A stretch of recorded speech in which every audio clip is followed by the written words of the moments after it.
विश्व हिंदू परिषद संचलित श्री साधू महाराज मागासवर्गीय विद्यार्थ्यांचे वसतिगृह वसमत येथे पत्रकार नंदू परदेशी यांचे सुपुत्र नीरज मीनाक्षी नंदू परदेशी यांच्या वाढदिवसानिमित्त समाजाला मार्गदर्शक असा अनोखा उपक्रम करत विद्यार्थ्यांना शैक्षणिक साहित्य आणि अन्नदान वाटप करून आजच्या काळातील रस्त्यावर केक कापून वाढदिवस साजरा करण्याचा झालेला ट्रेंड न करता आपल्या पाल्यांना सामाजिक वातावरणाची जाणीव व्हावी आणि सर्वांसोबत मिळून आनंद साजरा करावा हे कळण्यासाठी त्यांनी स्वतःहून हा उपक्रम राबविला।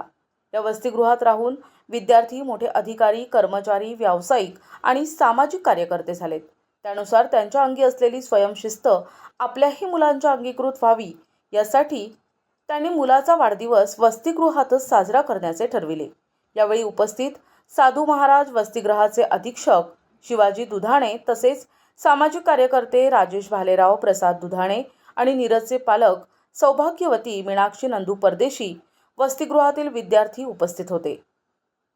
नंदूभाऊ परदेशी यांचे चिरंजीव नीरज नंदू परदेशी यांचा वाढदिवसाचा अनोखा उपक्रम आपण आज साधू महाराज वसतिगृह विश्व हिंदू परिषद संचलित मागासवर्गीय विद्यार्थ्यांच्या वसतिगृहामध्ये एक अनोख्या पद्धतीने आपण वाढदिवस साजरा केला। आजच्या युगामध्ये, आजच्या काळामध्ये मुलं केक कापून वाढदिवस रस्त्यावर हार घालून साजरा करून आपल्या संस्कृतीची विकृती ही आज आपल्याला दिसत आहे।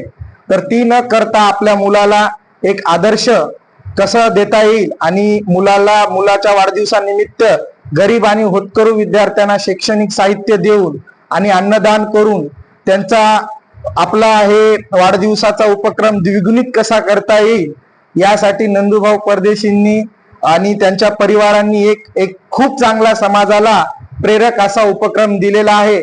त्यानिमित्त खरंच सर्वप्रथम मनापासून मी त्यांचं अभिनंदन करतो आणि असाच उपक्रम हे समाजापुढे आला पाहिजे आणि समाजातून केला पाहिजे। त्यासाठी नंदूभाऊंनी उचललेलं पाऊल खरंच कौतुकास्पद आहे। तरी मी पुन्हा एकदा त्यांच्या नीरजला वाढदिवसाच्या हार्दिक शुभेच्छा देतो आणि त्यांचे पुन्हा साधू महाराज वसतिगृहामार्फत व तसेच सगळ्या विद्यार्थ्यांमार्फत। प्रतिनिधी नंदू परदेशी, NTV न्यूज मराठी, वसमत, हिंगोली।